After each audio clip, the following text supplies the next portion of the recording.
네, 금값이 다시 사상 최고치를 돌파했습니다. 우리 한국금거래소에서 3.75g 한 돈에 77만 원을 넘어섰죠. 돌반지 선물은 엄두를 내지 못합니다. 금값이 미친 듯이 오르면서 서울 종로 금은방을 찾는 손님도 뚝 끊겼습니다. 혈세 낭비란 비난을 받던 전남 한평의 황금박지상 기억하시죠? 이 황금박지상 가치가 28억 원에서 310억 원대로 뛰었습니다. 금값은 언제까지 오를지 한알의 신한 프리미어 패스파인더 위원 모시고 얘기 들어보겠습니다. 위원님 어서 오십시오. 안녕하세요. 뭐 금값 제가 이제 미친 듯이 뛴다고 했는데 선물 가격은 온스당 벌써 3,900달러를 넘어섰습니까? 네. 요즘 어때요? 지금 어제자 기준으로 한 3,880불대 정도 유지를 하고 있습니다. 지난 한 달 새 굉장히 많이 좀 올랐는데요. 이해하시기 쉽게 주식으로 좀 비교를 해서 네. 말씀을 드리면 지난 1년간 국제금 가격이 한 45% 정도 상승을 했습니다. 엄청난 수익률이죠. 나스닥 지수가 한 24% 정도 동기간 내에 올랐고요. 엔비디아 주식이 한 60% 정도 수익률을 보이는 것에 비하면 가히 뭐 주식에 뒤처지지 않다 이렇게 얘기를 할 수 있을 정도입니다. 네, 우리 코스피도 사실 많이 올랐어요. 근데 네. 엔비디아가 60%나 올랐군요. 엔비디아를 샀더라면 좀 더 나았을 텐데 그래도 금값이 워낙 높으니까. 그럼 제가 여기에 한 가지 더 말씀을 드리면요. 2023년 10월로 조금 돌아가 보면 2년간 이제 국제 금 가격의 수익률이 한 100% 정도 됩니다. 100%? 최근에 계속해서 이제 상승세를 좀 보이고 있는데요. 사실 이렇게 계속 오르기만 했던 건 아닙니다. 작년 말에 이제 트럼프 대통령이 재임에 성공하면서 미국의 성장이 굉장히 강할 것으로 나타날 때는 일시적으로 좀 하락을 하기도 했고 올해 이제 연초 이후에는 몇 달간 좀 박스권에 머무르기도 했었습니다. 그래요. 최근에 이렇게 막 오르는 이유는 뭡니까? 그러면? 네, 여러 가지 좀 요소가 있는데요. 세 가지로 정리를 해서 말씀을 드려보겠습니다. 가장 최근에 먼저 미국 연준의 기준금리 인하가 9개월 만에 단행이 됐죠. 금이라는 게 이자가 없는 자산, 그렇죠. 무이자 자산이라고 합니다. 그렇기 때문에 기본적으로 이 금리 인하는 금 가격에는 좀 우호적으로 작용을 하는 그런 영향이 있고요. 두 번째가 바로 분쟁, 리스크입니다. 리스크. 22년도 러시아 우크라이나 전쟁이 본격화되고 이스라엘 하마스 분쟁 여전히 남아 있는데요. 올해 추가된 게 하나가 더 있죠. 저에게 관세 리스크가 전 세계적으로 아직 완전히 해소되지 않고 남아 있습니다. 이런 것들은 안전자산 그리고 국적 없는 자산의 금을 좀 공고히 하는 역할을 하고요. 마지막이 바로 미국의 침체 우려 혹은 달러의 신뢰도입니다. 달러. 지금 미 연방 정부가 셧다운 상태로 들어갔죠. 어제 이후로요. 이런 것들이 결국에는 미국의 재정 정책, 재정 리스크에 대한 신뢰도를 조금 흔드는데요. 이럴 때 이제 달러나 미국의 성장하고 등을 맞대고 있는 금이 좀 힘을 받는 경향이 있습니다. 네, 그러네요. 기준금리나 리스크, 관세까지 덮친 리스크, 그리고 달러의 신뢰, 달러의 약세에 대한 이런 전망, 압력 이런 것들이 작용해서 다 금값이 오르는데 금리와 이제 거꾸로 가는 거잖아요. 금리가 떨어지면 상대적으로 금의 매력도가 높다는데 결국 미 연준의 기준금리 한 번 내렸는데 올해 지금 뭐 2차례 더 내릴 거다 이런 전망이 좀 우세합니까? 네. 연내 이제 2번 정도 10월, 12월에 이제 FOMC가 예정이 돼 있습니다. 그때 이제 기준금리 인하하면서 2026년도, 7년도까지 각각 1회 정도 금리를 내릴 것이다라는 전망이 예측이 지금 현재는 뭐 컨센서스라고 할 수 있는데요. 이런 금리 인하가 아까 말씀드린 것처럼 어떤 실물화폐로서 작용하는 금에는 우호적입니다.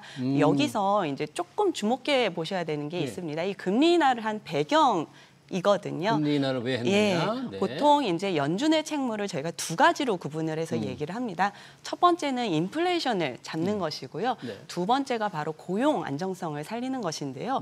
이번에 금리 인하는 두 번째 고용의 어떤 안정성을 미리 대비하고자 하는 보험적인 금리 인하라고 얘기를 합니다. 고용이 안 좋아지고 시장이 좀 침체로 갈 수 있으니까 우리가 미리 금리 인하를 하겠다는 건데요.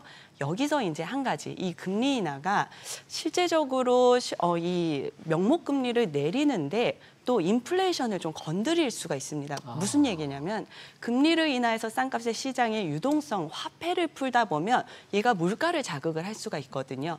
몇 년간 어렵게 잡아왔던 2%대 이 목표 물가가 흔들리게 되면 네. 금리가 내려가면서 인플레이션이 커지게 될 때 네. 실질 금리가 내려가는 효과가 발생을 해요.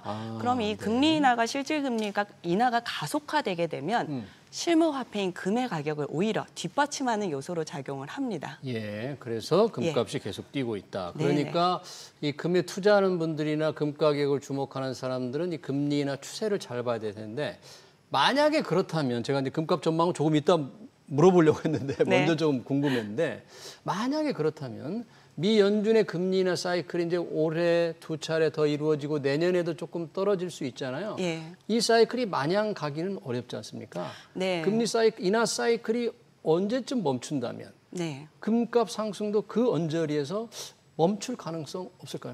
네, 그래서 아까 금리하고 이제 금의 네. 역의 상관관계를 말씀을 해주셨어요.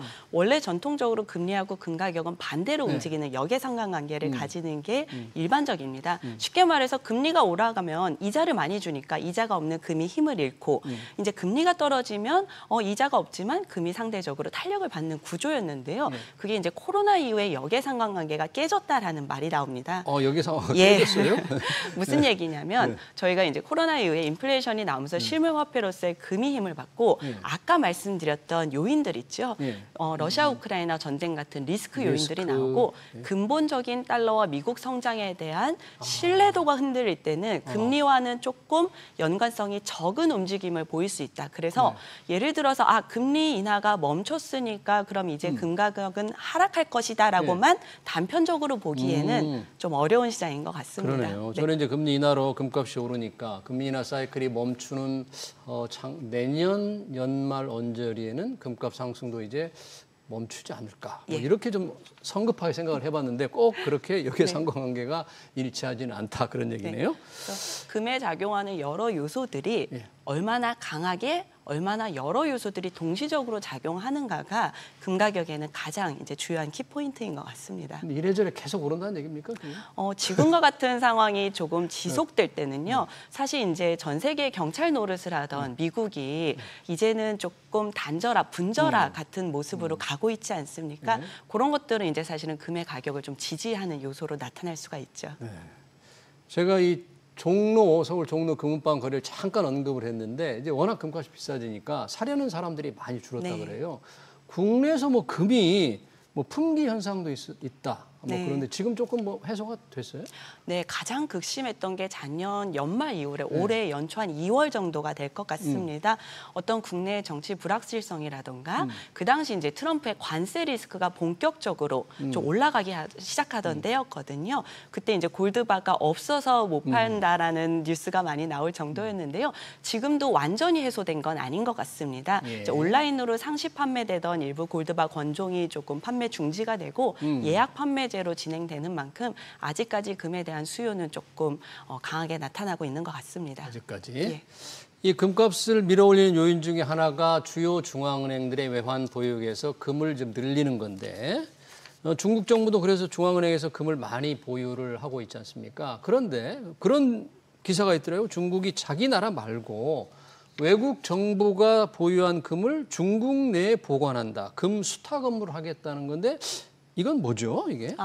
네, 이게 최근에 이제 외신을 통해서 나온 기사인데요. 네. 정부의 공식 발표는 아직 없습니다만 말씀하신 것처럼 이제 중국 정부가 상하이 금거래소를 통해서 금을 수탁을 하겠다라는 얘기입니다. 이걸 먼저 좀 설명을 드리려면 지금 대부분의 실물금, 특히 이제 중앙 정부들이 가지고 있는 금은 전 세계적으로 런던에 이제 금시장이라던가 뉴욕에 대부분 수탁이 되어 있습니다. 예. 한국은행이 보유하고 있는 금 104.4톤도 네. 영란은행 금고에 지금 보관이 되어 있거든요. 영란은행이요? 예, 그럼 굳이 자국에 보관하지 않고 왜 다른 나라에 보관할까 이런 생각이 드실 텐데요. 이 런던 같은 경우 전 세계적으로 가장 규모가 큰 외환 시장이거든요. 금을 보관하면 이걸 담보로 어떤 외환이나 파생 거래를 할 때 활용할 수 있다는 장점이 있고 위험을 좀 분산할 수 있다는 특징이 있습니다. 예. 그렇다면 이제 말씀해 주신 것처럼 외신 기사에 따르면 이렇게 중국이 금의 수탁 업무를 하겠다라는 되는 배경에는 여러 가지가 좀 꼽히고 있는데요. 대표적으로 러시아의 이제 금융자산 동결 이후에 국가들이 어떤 자국의 자산을 조금 이렇게 제재로부터 벗어나게끔 방어를 하는 움직임이 보이고 있고 네. 두 번째는 이제 어떤 미국과의 대립하에서 이런 동맹을 꾀하는 하나의 좀 방편으로 나타나고 있다는 내용이 있습니다. 예. 여기서도 이제 주목하실 게 결국에는 이제 세계화의 시장에서 좀 분절화 혹은 블록화되는 시장으로 가는 것 같습니다. 그런 시장 하에서 안전자산, 실물화폐로서의 금이 좀 힘을 받는 게 아닌가 그런 생각이 듭니다. 네. 자, 이 금값이 과연 언제까지 얼마나 오를 것인가가 이제 최대 관심이잖아요. 이제라도 금 투자를 하고 싶은 분들 귀를 쫑긋하고 있을 것 같은데 어떻습니까? 이 골드만삭스는 뭐 5,000달러까지 간다. 이게 시점이 정확히 모르겠는데 지금 뭐 3,900달러를 넘어섰으니까 온스당 5,000달러 언제까지 갈 것 같긴 한데 언제쯤 갈까? 혹시 다시 떨어질 가능성, 이 금값이 계속 오른 건 아니었다고 했잖아요. 네. 그럴 가능성은 없을까 좀 궁금합니다. 어떻게 생각하세요? 골드만 보고서는 전망이 이제 수시로 좀 바뀝니다. 가장 최근에 나온 리서치 보고서에서는 이제 내년 중반까지 6% 정도 더 추가로 상승할 것이다라는 내용을 담은 보고서를 좀 내놓았는데요. 내년 중반까지 6% 네, 추가 골드만 더. 보고서에서는 그렇게 이제 가장 최근의 내용을 담은 보고서가 나왔습니다. 그런데 사실은 특히 국내의 원화 자산을 대부분 가지고 있는 투자자분들께는 가격 전망보다는 이 금을 투자하는 목적에 대해서 좀 생각을 해보시면 좋을 것 같아요. 왜 그러죠? 네, 왜냐하면 가격이 중요할 것 같은데. 네, 지금 사실 제가 아까 금의 가격을 결정하는 중요한 요소 중에 하나가 달러 자산이라는 이 신뢰도에 대해서 말씀을 드렸었습니다. 신뢰도가 떨어지고 있다는 달러가 점. 약해질 때 그럼 금이 힘을 받는다는 얘기인데 일견 좀 이해가 안 되실 수 있어요. 지금 원달러 환율이 1,300원, 1,400원을 넘나드는 상황에서 달러가 약세라고 하면 조금 와닿지 않으실 수가 그렇죠. 있는데요. 우리나라 돈값은 워낙 떨어져 네, 있으니까. 이 얘기는 결국 달러가 종이화폐 왕이고 금이 실물화폐 왕일 때 이 원화의 위치가 어디에 있는가를 좀 생각을 해보실 필요가 있다는 겁니다. 예. 그래서 내 자산이 원화로 가지고 있는 분들 같은 경우에는 저는 여전히 이제 포트폴리오의 일부는 금을 담아 나가시는 게 올바른 전략이라고 생각을 하는데요. 다만 아까 말씀해주신 것처럼 전망이나 상황은 수시로 바뀝니다. 그렇기 때문에 가격을 예측해서 거래를 하시기보다는 네. 장기적으로 투자를 하는 게 중요할 것 같은데요. 여기서 이제 말씀드린 몇 가지 요소들 있잖아요. 예. 금리라던가 어떤 국제적인 분쟁 리스크, 마지막으로 미국의 성장과 달러의 신뢰도를 보시면서 장기적인 관점으로 좀 분산 투자를 해나가시면 어떨까 생각이 듭니다. 그러니까 전반적인 자산의 포트폴리오 차원에서 자산을 어떻게 이제 구성을 할 것인가 예. 해서 금도 그런 측면에서 좀 생각해봐야지 단순히 그 가격만 보고 네. 하면 안 된다 그러는데 맞습니다. 여튼 근데 골드만삭스가 내년 중반까지 6% 정도라면 요 전망대로는 그렇게 많이 오를 것 같지 않은데 네. 5,000달러는 어떻게 생각하는 거죠? 이제 계속해서 내놓는 근거, 예측 근거들은 찾아볼게요. 다양한 데이터와 변수를 기반으로 합니다. 때로는 뭐 공급량을 기반으로 하기도 하는데요. 이번에 6% 예측 근거 같은 경우에는 대표적으로 가격과 상관없이 사는 수요자들이 있습니다. 정부의 중앙은행들이 있습니다. 중앙은행들. 본인 국가들의 어떤 리스크나 인플레이션을 해지하기 위한 목적의 수요가 공존을 하기 때문에 그것 때문에 어느 정도 네. 가격이 지지를 받고 반대로 이제 최근에 금 같은 경우에 나타나는 특징이요. ETF 투자자들이 유입세로 최근에 돌아섰습니다. ETF요? 예, 근데 네. ETF 같은 경우에는 가격에 상관없이 산다는 이 중앙은행하고 다르게 가격 민감도가 굉장히 높은 투자 시장이거든요. 예. 그럼 가격이 높을 때는 차익 실현 매물로 빠질 수도 있어요. 이런 것들을 이제 계절성과 함께 감안해서 6%라는 데이터를 내놓았다라고 그 보고서에서는 설명을 하고 있는데요. 네. 이 부분을 이제 개인 투자자분들 좀 감안을 하시면 좋을 것 같습니다. 자, 개인 투자자들 이제 가격이 상승할 거라는 많은 전망도 있지만 전반적인 자산의 구성 차원에서 이렇게 조금씩 금도 넣고 원화 자산, 네. 뭐 달러 자산 하면 좋겠습니다만 이렇게 돈이 여유가 있으면 나눠서 많이 할 텐데 그렇죠. 여유 없는 분들이 많거든요. 네. 그럼에도 불구하고 금을 조금 사고 싶다면 투자 방법이 좀 다양하잖아요. 네, 어떤 맞습니다. 방법들이 있을까요? 좀 나눠서 말씀을 드리겠습니다. 예를 들어서 내가 금융자산을 많이 가지고 있어서 네. 세금이 걱정되는 분들이 있습니다. 세금 걱정하는 분들은? 네, 이런 분들은 사실 실물 골드바를 사시는 걸 좀 추천을 드리는데요. 왜요? 살 때 사는 금액의 10%가 부가가치세로 나오기는 합니다. 네. 그렇지만 매매 차익에 대해서 세금이 없고 있고요. 계속해서 어떤 이자나 배당을 발생시켜서 종합소득 과세 대상이 된다던가 건강보험료를 발생시키는 금융자산에서 실물자산으로 옮겨가는 효과가 있습니다. 네. 반면에 이제 말씀해 주신 것처럼 꾸준히 포트폴리오 차원에서 금에 대한 투자를 이어나가고 싶다라고 하실 때는 계좌의 형태를 이용을 하시면 되는데요. 계좌? 골드뱅킹 계좌? 은행이라던가 한국거래소, KLX 금연물 계좌가 있고요. 최근에 좀 두드러지는 특징이 뭐예요? 금 관련된 ETF 상품들이 굉장히 좀 다양하게 출시가 됐다는 것입니다. 예. 네, 그래서 국내 금 현물 가격을 추종하는 상품도 있고요.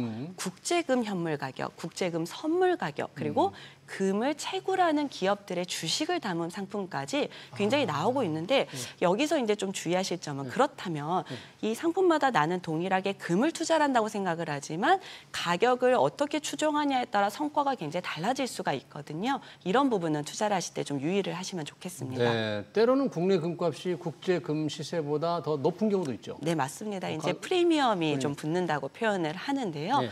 이제 특히 국내에서 금 현물 기반으로 이루어지는 시장 같은 경우에는 실물 금 지급이 수요와 공급이 맞아야 되다 보니까 소위 팔려는 사람보다 살려는 사람이 많아질 때 프리미엄이 8에서 뭐 많게는 10%, 20%까지 벌어지기도 합니다. 그렇다면 이런 것들을 사실 모르시게 되면은 동일한 금에 투자를 할 때도 성과가 굉장히 크게 차이가 날 수가 있거든요. 좀 주의를 하시면 좋겠습니다. 네, 잘 알겠습니다. 그 연일 사상 최고치를 경신하고 있는 금과 관련 얘기 잘 들었습니다. 지금까지 한알의 신한 프리미어 패스파인더 위원이었습니다. 위원님 고맙습니다. 감사합니다. 네.